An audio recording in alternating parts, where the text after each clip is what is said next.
नमस्कार विद्यार्थी मित्रांनो, मी प्रोफेसर एन बी चाटे आपलं सहर्ष स्वागत करतो आजच्या या इंडस्ट्रियल एसी मशीनच्या 16व्या लेक्चरमध्ये. विद्यार्थी मित्रांनो, आपण लास्ट लेक्चरमध्ये फर्स्ट चॅप्टर संपवला होता. ठीक आहे, फर्स्ट चॅप्टर आपला कंप्लीट झाला होता लास्ट लेक्चरमध्ये. Now in today's lecture we are going to discuss about our next topic, and the name of the second topic is single phase induction motors, right? So I have already told you in the very first lecture of three-phase induction motor that depending upon the supply system, the induction motors are classified into two types, that is three-phase induction motor and single-phase induction motor. So in that first part is we have already covered, that is three-phase induction motor. Now in today's lecture we are going to discuss about the single-phase induction motors. So here the name itself indicates it is a single phase. That means we have to give the single phase AC supply to the motor. It works on the induction principle. That is, whenever we are giving supply to the one winding, then EMF gets induced in the second winding. That is mutually induced EMF. So on that induction principle, this motor works. So that's why the name is given as induction motor, right? So this is the meaning of our second topic. Now, like that of three-phase induction motor, we will cover the working principle, then the construction of single-phase induction motor, then double field revolving theory, then there are different types of single-phase induction motors, then lastly equivalent circuit of the single-phase induction motor. We will cover all these points in this single-phase induction motor. ठीक है, तो पहले हम देखेंगे single phase induction motor का construction. जैसे हमने three phase induction motor का कंस्ट्रक्शन देखा था, वैसे ही हमें सिंगल फेज इंडक्शन मोटर का कंस्ट्रक्शन देखना है. ठीक है, so construction of single phase induction motor is similar to three phase squirrel cage induction motor. जे कंस्ट्रक्शन आहे सिंगल फेज इंडक्शन मोटरचं ते सिमिलर आहे जशी आपली three phase squirrel cage induction motor होती त्या three phase squirrel cage induction motor सारखंच या सिंगल फेज इंडक्शन मोटरचं कंस्ट्रक्शन असतं. ठीक है, जो कंस्ट्रक्शन है अपने सिंगल फेज इंडक्शन मोटर का वो सिमिलर है किसके जैसा है, three phase squirrel cage induction motor जैसा है. ठीक है, so the rotor used here is same as that used in the three phase squirrel cage induction motor. जो रोटर हम सिंगल फेज इंडक्शन मोटर में यूज कर रहे हैं वो सेम है जैसे हमने three phase squirrel cage induction motor में जो रोटर यूज किया था, वैसे ही सेम रोटर यहाँ पे यूज करना है सिंगल फेज इंडक्शन मोटर में. So it is very simple in design and robust in construction. उसकी वजह से इसका सिंपल डिजाइन है और कंस्ट्रक्शन भी इसका रोबस्ट है. ठीक है, याचं काय डिझाईन अतिशय सिंपल आहे सिंगल फेज इंडक्शन मोटरचं आणि कंस्ट्रक्शन सुद्धा रोबस्ट आहे. ठीक आहे, then the rotor is not insulated from the core. जे रोटर आहे ते इथं कोर पासून इन्सुलेट केलेलं नसतं. And the slots on rotor are either semi close type और टोटली क्लोज टाईप. आणि इथं जे स्लॉट्स आहेत रोटरवरती एक तर सेमी क्लोज टाइपचे स्लॉट्स असतील किंवा टोटली क्लोज टाइपचे स्लॉट्स असतील. ठीक है, यहाँ पे रोटर अपना इंसुलेट नहीं किया है कोर से, तो जो भी स्लॉट्स हैं यहाँ पे रोटर रोटर पे वो एक तो आपके सेमी क्लोज टाइप के स्लॉट्स रहेंगे या फिर टोटली क्लोज टाइप के स्लॉट्स रहेंगे. So rotor windings are perfectly symmetrical. यहाँ पे रोटर वाइंडिंग्स परफेक्टली सिमेट्रिकल रहेंगी and short circuited with each other, और वो शॉर्ट सर्किट किए होंगे एक दूसरे से. And uniform air gap is there in between the stator and rotor. यहाँ पे भी आपके स्टेटर और रोटर में एक यूनिफॉर्म एयर गैप रहेगा जैसे हमारा थ्री फेज इंडक्शन मोटर में था. ठीक है, now this single phase motors, induction motors can be wound for any even number of poles. जैसे हम थ्री फेज इंडक्शन मोटर के पोल्स लेते थे इवन नंबर्स में, वैसे सिंगल फेज इंडक्शन मोटर्स को भी वाउंड करना है any even number of poles के लिए, यानी अपने पोल्स कितने रहेंगे, 2 पोल मोटर रहेगी या 4 पोल मोटर रहेगी या फिर 6 पोल मोटर रहेगी, ठीक है। ऐसे इवन नंबर में अपने को पोल्स के लिए ये सिंगल फेज मोटर को वाउंड करना, ठीक है। Now this type of motor normally have 2 stator windings. ये जो सिंगल फेज इंडक्शन मोटर है इसमें नॉर्मली 2 स्टेटर वाइंडिंग्स होते हैं। In motors that operate with both the windings energized, the winding with more wires or more turns is known as main winding and the other is called as auxiliary winding, ठीक है।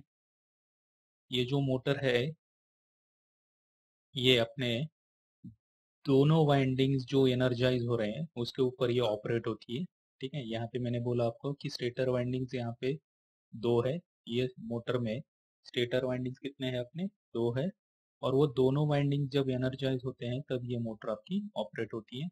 And the winding with more wires और मोर turns, जिस winding को ज़्यादा wires रहेंगे या ज़्यादा turns रहेंगे उसको बोलते हैं main winding, and the other one is auxiliary winding, दूसरी जो रहेगी आपकी वो रहेगी ऑक्सिलरी वाइंडिंग, ठीक है।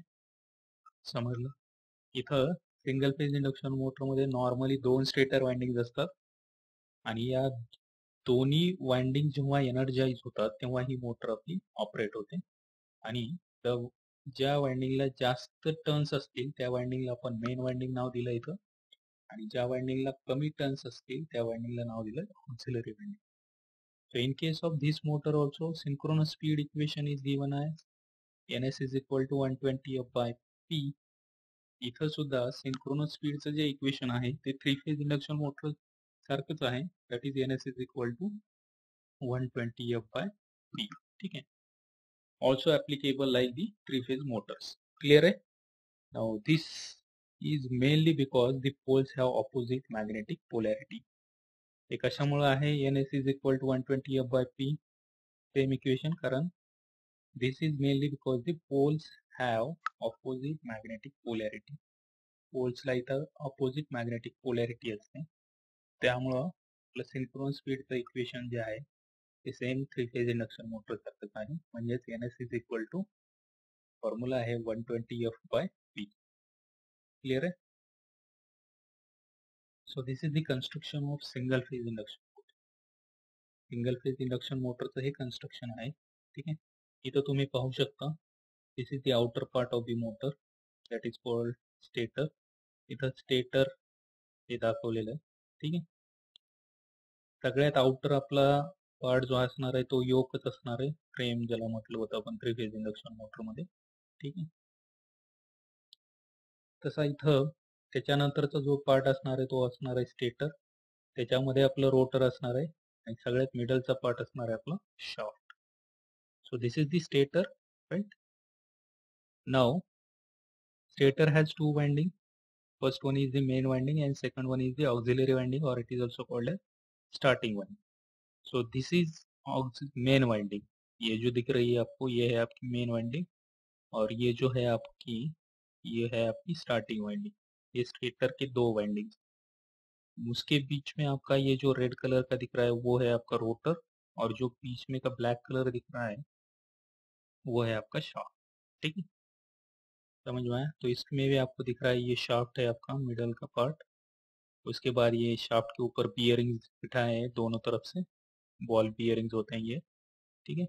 उसके बाद ये जो रहे आपका ये है आपका स्टेटर, ये जो पार्ट है आपका वो है स्टेटर, और ये जो आपका पार्ट दिख रहा है आपको ये है आपका रोटर. ये रोटर्स पे दोनों साइड से अपने यहाँ पे फैन बिठाए हैं, ठीक है। फैन जैसा कंस्ट्रक्शन, जैसे एंड रिंग्स रहते थे अपने स्क्विरल केज इंडक्शन मोटर में, वैसे ही ये रोटर पे क्या है यहाँ पे दोनों तरफ से एंड रिंग्स रहे, ठीक है। Clear? Now working principle, will see the working principle of single phase induction motor. तो कैसा रहेगा working principle? I have already told you that the single phase induction motor has two main parts. First one is the stator and second one is the rotor. We know that stator is a stationary part and rotor is a rotating part. तो यहाँ पे supply किसको देना होगा, जैसे हमने वहाँ पे थ्री फेज इंडक्शन मोटर में स्टेटर वाइंडिंग को सप्लाई दिया था, थ्री फेज एसी सप्लाई दिया था। अभी इसमें भी सिंगल फेज एसी सप्लाई देना है अपने को स्टेटर वाइंडिंग को। जब हम एसी सप्लाई देंगे स्टेटर वाइंडिंग को तब AC current starts flowing through the stator winding, के स्टेटर वाइंडिंग में से एसी करंट फ्लो हो जाएगा। So due to that rotating magnetic field is produced in the air gap between stator and rotor. Stator and rotor के air gap मध्ये rotating magnetic field produced होगी. So this field rotates at a speed that is known as synchronous speed and it is denoted by ns. It is mathematically expressed as ns is equal to 120 f by p. वही formula रहेगा, ठीक है। तो आपको working principle भी थोड़ा थोड़ा फार आपका सेम रहेगा जैसा थ्री फेज इंडक्शन मोटर का है, ठीक है। तो यहाँ पे देखेंगे अभी कि वर्किंग प्रिंसिपल में क्या क्या पॉइंट दिया है। When we apply a single phase AC supply to the stator winding of the single phase induction motor, then the alternating current starts flowing through the stator or main winding. जब हम AC supply देंगे stator winding को single phase induction motor के, तब वहां पे alternating current flow हो जाएगा स्टेटर में से या फिर आपके मेन वाइंडिंग में से। Now this alternating current produces N alternating flux. उस अल्टरनेटिंग करंट की वजह से यहाँ पे अल्टरनेटिंग फ्लक्स प्रोड्यूस हो जाएगा। यहाँ वहाँ पे हम थ्री फेज इंडक्शन मोटर में रोटेटिंग मैग्नेटिक फील्ड बोल रहे थे, यहाँ पे क्या बोलना है आपको, सिर्फ अल्टरनेटिंग फ्लक्स बोलना। We know that rotating magnetic field is one type of flux. Rotating magnetic field क्या थी अपनी, एक टाइप का फ्लक्स ही था अपना, ठीक है। तो वहाँ पे रोटेटिंग मैग्नेटिक फील्ड बोली अपन ने थ्री फेज इंडक्शन मोटर में, यहाँ पे अपने को अल्टरनेटिंग फ्लक्स ही बोलना है उसको। सो this alternating current produces N alternating flux in the air gap between. कहाँ पे प्रोड्यूस हो रहा है अल्टरनेटिंग फ्लक्स, एयर गैप में ही प्रोड्यूस हो रहा है स्टेटर और रोटर की, जिसको बोलते हैं मेन फ्लक्स, जिसको बोलते हैं मेन फ्लक्स, ठीक है। वहाँ पे ऐसा कोई मेंशन नहीं था थ्री फेज इंडक्शन मोटर में, वहाँ पे डायरेक्टली हम रोटेटिंग मैग्नेटिक फील्ड बोल रहे थे, प्रोड्यूस होती है स्टेटर और रोटर में, ठीक है। लेकिन यहाँ पे अल्टरनेटिंग फ्लक्स बोलना है, ठीक है। This alternating current produces alternating flux in the air gap between stator and rotor, that flux is called as main flux, ठीक है। Now the alternating flux passes over the stationary rotor conductors. अभी ये जो alternating flux है आपका, वो पास होता है आपके स्टेशनरी रोटर कंडक्टर्स के ऊपर से, क्योंकि अपने रोटर कंडक्टर सब स्टेशनरी रहेंगे और ये आपका रोटेटिंग रहेगा, ठीक है। ये जो फ्लक्स रहेगा वो रोटेटिंग रहेगा। तो उसकी वजह से थ्री फेज इंडक्शन में मोटर में हमने उसको रोटेटिंग मैग्नेटिक फील्ड बोला था, लेकिन यहाँ पे हम अल्टरनेटिंग फ्लक्स ही बोल रहे हैं, ठीक है।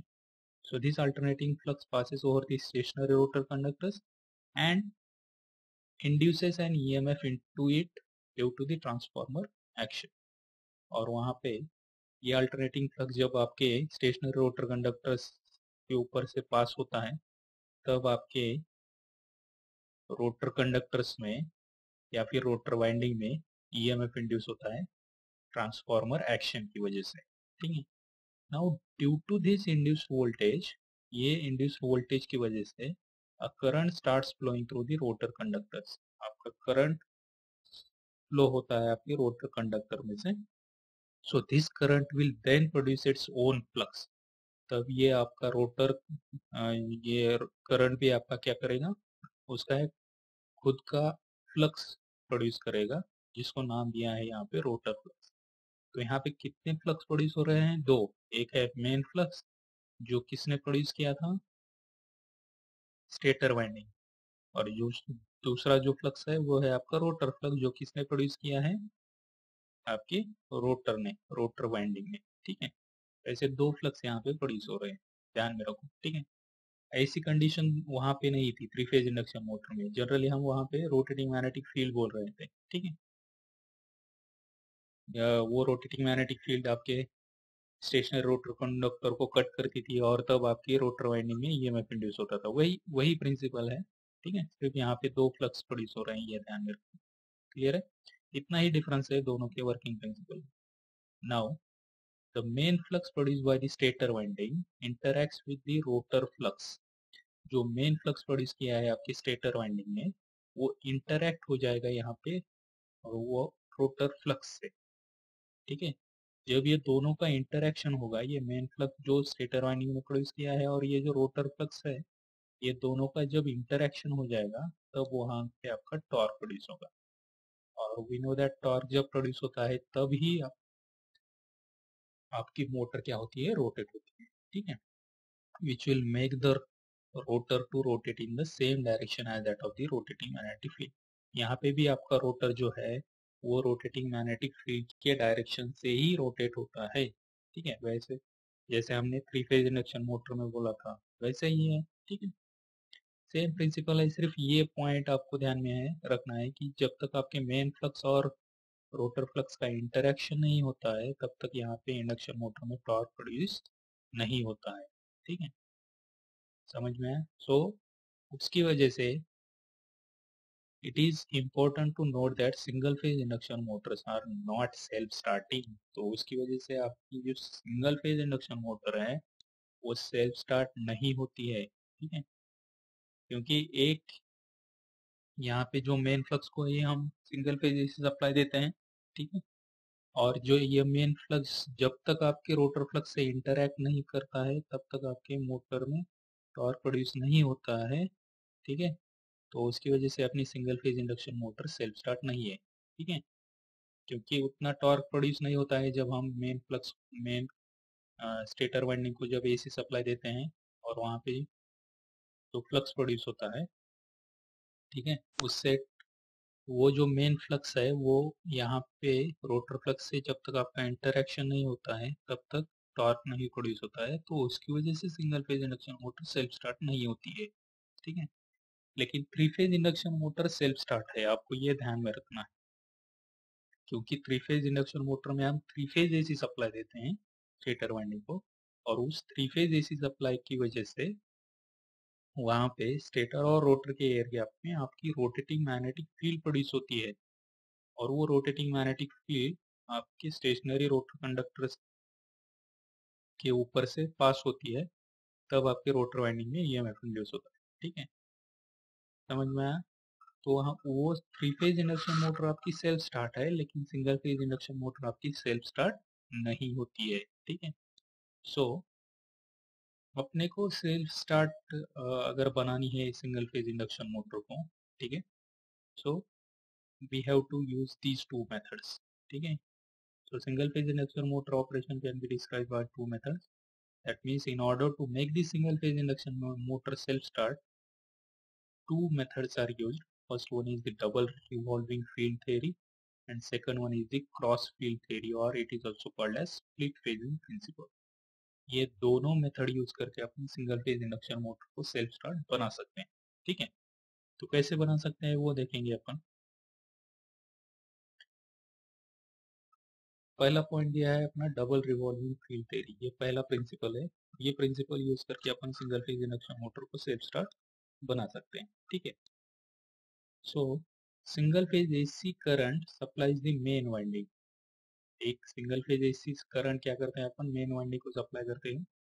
That produces a pulsating magnetic field. वो क्या करता है, अपने पल्सेटिंग मैग्नेटिक फील्ड प्रोड्यूस कर रहा है, यानी अपना अल्टरनेटिंग फ्लक्स जिसको हमने मेन फ्लक्स नाम दिया है उसको यहाँ पे पल्सेटिंग मैग्नेटिक फील्ड बोला है। ठीक है, तो वो प्रोड्यूस करता है।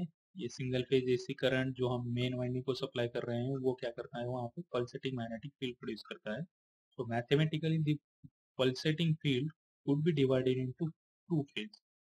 मॅथमॅटिकली आपण काय करतो, त्या पल्सेटिंग फील्डला दोन फील्डमध्ये डिवाइड करतो, which are rotating in opposite direction, आणि ते दोन्ही फील्ड एकमेकांच्या अपोजिट डायरेक्शन मध्ये असतात. ठीक आहे, आता काय होतं मग, the interaction between the fields and the current induced in the rotor bars generates opposing torque. त्यामुळे त्या दोन्ही फील्ड आता त्या दोन्ही फील्ड अपोजिट डायरेक्शन मध्ये एकमेकांच्या, त्यामुळं त्या दोन्ही फील्डचं जेव्हा इंटरॅक्शन होईल तेव्हा करंट इंड्यूस होईल आपल्या रोटर बार्स मध्ये, आणि त्यामुळे तिथं अपोजिंग टॉर्क आपला जनरेट होईल. ठीक, जो इंटरेक्शन होता है दोनों फील्ड्स में, उसकी वजह से करंट इंड्यूस होता है रोटर बार्स में, और तब आपका ऑपोजिंग टॉर्क वहां पे जनरेट होता है। Clear? So under these conditions, with the only main field energized, the motor will not start. तो अंडर ये कंडीशंस में अगर सिर्फ आप मेन फील्ड को एनर्जाइज करते हो मोटर के, तो मोटर आपकी स्टार्ट नहीं होगी। ठीक है? So however, if an external torque moves the motor in any direction, then the motor will begin to rotate. अगर हम एक्सटर्नल टॉर्क को मूव करते हैं मोटर में से कौन से भी डायरेक्शन में, तब आपकी मोटर क्या होती है, उसी डायरेक्शन से रोटेट होती है। ठीक है? लेकिन एक्सटर्नल टॉर्क वहाँ पे मूव करना होता है मोटर में से कौन से भी डायरेक्शन से करो आप, तब आपकी मोटर क्या होती है, रोटेट हो जाती है। ठीक है? तो यहाँ पे दिख रहा है आपको, ये है आपका double revolving field theory. Suppose जो रिजल्टेंट फ्लक्स है अपने फ्लक्स का, यहाँ पे फ्लक्स अपन ने क्या बोला था, पल्सेटिंग मैग्नेटिक फील्ड प्रोड्यूस करता है। ये single phase AC current supply जब हम करते हैं मेन वाइंडिंग को, जेव्हा आपण सिंगल फेज एसी करंट देतो मेन वाइंडिंगला, तेव्हा तिथं पल्सेटिंग मॅग्नेटिक फील्ड प्रोड्यूस करते. तर ही पल्सेटिंग मॅग्नेटिक फील्ड म्हणजेच आपली रोटेटिंग मॅग्नेटिक फील्ड, म्हणजेच आपलं मेन फ्लक्स म्हणतो आपण त्याला. ठीक आहे? म्हणून जो रिझल्टंट जो रिझल्टंट फ्लक्स आहे त्याचा त्याचा जो फेजर आहे तो आपण या डायरेक्शन न दाखवला इकडच्या. ठीक आहे? त्याचं मॅग्निट्यूड आपण घेतलंय फाय एम. रिझल्टंट फ्लक्सचं मॅग्निट्यूड काय घेतलं, रिझल्टंट फ्लक्स म्हणजे तिथला आपला मॅक्झिमम फ्लक्स, सो फाय एम हे त्याचं मॅग्निट्यूड असणार आहे. आता या रिझल्टंट फ्लक्सला आपण दोन फील्ड मध्ये डिवाइड केलं, कारण डबल रिव्हॉल्विंग फील्ड थेअरी तेच स्टेट करते की या पल्सेटिंग फील्डला आपण दोन फील्ड मध्ये डिवाइड केलं आणि ते दोन्ही एकमेकांच्या ऑपोजिट डायरेक्शन मध्ये असायला पाहिजे. त्यामुळं हे क्लॉकवाईज डायरेक्शन मध्ये असेल आणि हा अँटी क्लॉकवाईज डायरेक्शन मध्ये असेल, आणि दोन्हीचं मॅग्निट्यूड किती असणार आहे, एक्झॅक्टली हाफ असणार आहे एकमेकांचे. म्हणजे टोटल मॅग्निट्यूड होतं आपलं फाय एम, तर हे अर्ध मॅग्निट्यूड फाय एम बाय 2 असेल आणि हे अर्ध मॅग्निट्यूड असेल आपलं फाय एम बाय 2. एक क्लॉकवाईज डायरेक्शन रोटेट होणार आहे फील्ड, तर दुसरी अँटी क्लॉकवाईज डायरेक्शन रोटेट होणार आहे. ठीक आहे? म्हणजेच एक फॉरवर्ड डायरेक्शन मध्ये असेल, एक बॅकवर्ड डायरेक्शन मध्ये फ्लक्स असेल, आणि या दोन्ही फील्डचं जेव्हा इंटरॅक्शन होईल तेव्हा आपल्याला तिथं टॉर्क प्रोड्यूस होत असतो. ठीक आहे? So this phi M resolved into two revolving fields components. ठीक आहे? समजलं? त्यामुळे ही डायग्राम इथे दाखवलेली आहे. आणि जेव्हा इंटरॅक्शन होईल दोन्ही फील्डचं तेव्हाच करंट इंड्यूस होईल आपल्या रोटर बार्स मधून, आणि तेव्हा अपोजिंग टॉर्क प्रोड्यूस होईल. जे इथं या हाफ रिव्हॉल्विंग कंपोनंट मुळे एक टॉर्क प्रोड्यूस होईल आणि या दुसऱ्या हाफ रिव्हॉल्विंग कंपोनंट मुळे दुसरा टॉर्क प्रोड्यूस होईल. ठीक आहे? एक पॉझिटिव्ह असेल सपोज, एक निगेटिव्ह असेल. ठीक आहे? असं किंवा एक क्लॉकवाईज डायरेक्शन मध्ये असेल, एक दुसरा अँटी क्लॉकवाईज डायरेक्शन मध्ये असेल. ठीक आहे? अपोजिट टॉर्क तिथं प्रोड्यूस होतील. ठीक आहे? त्यामुळे आपण म्हटलं की मेन वाइंडिंगलाच फक्त एनर्जाइज जर केलं आपण मोटरला, सिंगल फेज इंडक्शन मोटरच्या, तर मोटर आपली स्टार्ट होत नाही. ठीक आहे? आणि म्हणूनच आपली single phase induction motor self start नसते. आणि सेल्फ स्टार्ट जर बनवायची तर हे डबल रिव्हॉल्विंग फील्ड थिअरी आपल्याला तिथं प्रिन्सिपल यूज करायला. ठीक आहे? आणि समजा एक्सटर्नल टॉर्क जर मूव्ह केला आपण मोटर मधून कुठल्याही डायरेक्शन, तर मोटर आपली नक्कीच तिथं रोटेट होणार है. क्लियर? सो ये है आपकी डबल रिवॉल्विंग फील्ड थ्योरी. समझ में आया? इसमें कुछ डाउट है आपको? ठीक है? कुछ डाउट है तो आप पूछ सकते हैं. आता रिझल्टंट फ्लक्स फायरचं इक्वेशन काय असेल मग, 2 into phi m by 2 into cos of 2 theta by 2. कारण हे पाहिलं तुम्ही इथं, हे दोन सपोज रिव्हॉल्विंग फ्लक्सेस आहेत, आपले रिव्हॉल्विंग फील्ड्स आहेत, एक फॉरवर्ड डायरेक्शन मध्ये, एक बॅकवर्ड डायरेक्शन मध्ये. दोन्हीचं म्हणजे हे आहे अँग्युलर वेलॉसिटी ती ओमेगाने डिनोट केली, इथला जो अँगल आहे तो थीटा आहे आपला. ठीक आहे? म्हणून रिझल्टंट फ्लक्स फाय आरचं जे इक्वेशन आहे ते आहे 2 इंटू फाय एम बाय 2, कारण दोन्हीचं मॅग्निट्यूड किती घेतलं आपण, फाय एम बाय 2 घेतलेलं आहे. ठीक आहे? सो कॉस ऑफ 2 थीटा, इथं 2 थीटा बाय 2 घेतलं आपण. ठीक आहे? म्हणून इक्वेशन काय मिळालं आपल्याला resultant flux phi m cos of theta. समजलं? Okay. Now we'll see the torque speed characteristics of single phase induction motor. Single phase induction मोटरची टॉर्क स्लिप कॅरेक्टरिस्टिक, जशी आपण थ्री फेज इंडक्शन मोटरची टॉर्क स्लिप किंवा torque speed characteristic पाहिली होती, तशी single phase induction मोटरची टॉर्क स्पीड कॅरेक्टरिस्टिक आहे. ठीक आहे. So it shows that the torque produced by two oppositely rotating flux components are exactly opposite to each other. ठीक आहे. इथं जे दोन टॉर्क प्रोड्यूस झालेले दोन ऑपोजिटली रोटेटिंग फ्लक्स कंपोनंट्स मुळे इथं जो टॉर्क प्रोड्यूस झालेला आहे या दोन ऑपोजिटली रोटेटिंग फ्लक्स कंपोनंट्स मुळे तो एक्झॅक्टली अपोजिट मध्ये असणार आहे एकमेकांच्या. ठीक आहे. तो टॉर्क सुद्धा कसा असणार आहे, एकमेकांच्या अपोजिट डायरेक्शन मध्येच असणार आहे, कारण दोन्ही field oppositely rotating flux components मुळे जो टॉर्क प्रोड्यूस होणार आहे तो टॉर्क सुद्धा एकमेकांच्या अपोजिट डायरेक्शन मध्येच असणार आहे. So here figure shows the resultant torque is equal to 0 at n is equal to 0. जेव्हा रोटरची स्पीड, ऍक्च्युअल स्पीड म्हणजेच रोटरची स्पीड माहित आहे आपल्याला, हा कन्सेप्ट आता आपला थ्री फेज इंडक्शन मोटर मध्ये क्लिअर झालेला आहे. सो at the time of starting rotor speed n is equal to 0, we know that.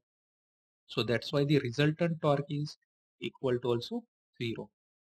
Hence the induction motor is not self starting. उसकी वजह से अपना single phase induction motor self start नहीं होता है. So therefore it is necessary to modify the construction of single phase induction motors. तो उसकी वजह से अपना जो सिंगल फेज इंडक्शन मोटर का जो कंस्ट्रक्शन है वो हमें मॉडिफाई करना होता है in order to make them self starting, ताकि हम सिंगल फेज इंडक्शन मोटर को सेल्फ स्टार्ट बना सकें. उसकी वजह से अपने को कंस्ट्रक्शन ही सिंगल फेज इंडक्शन मोटर का मॉडिफाई करने की जरूरत होती है. ठीक है. तो इसकी टॉर्क स्पीड कैरेक्टरिस्टिक कैसे आएगी फिर यहाँ पे दिखाई है. ठीक है. ये आपका एक्स एक्सिस है, ये आपका सपोज वाई एक्सिस है. ठीक है.